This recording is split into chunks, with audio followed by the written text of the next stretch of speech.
Some time back, I received, in the name of our country, the bodies of 4 Marines who had died while on active duty.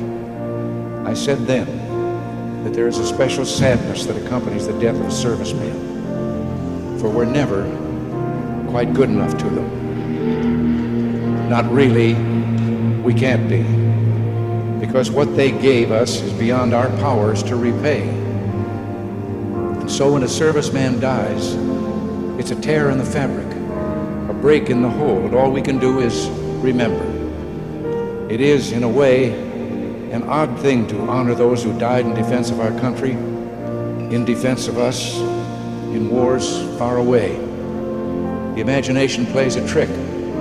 We see these soldiers in our mind as old and wise.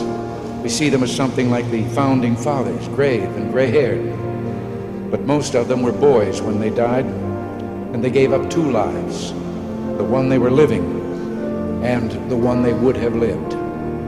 When they died, they gave up their chance to be husbands and fathers and grandfathers. They gave up their chance to be revered old men. They gave up everything for our country, for us.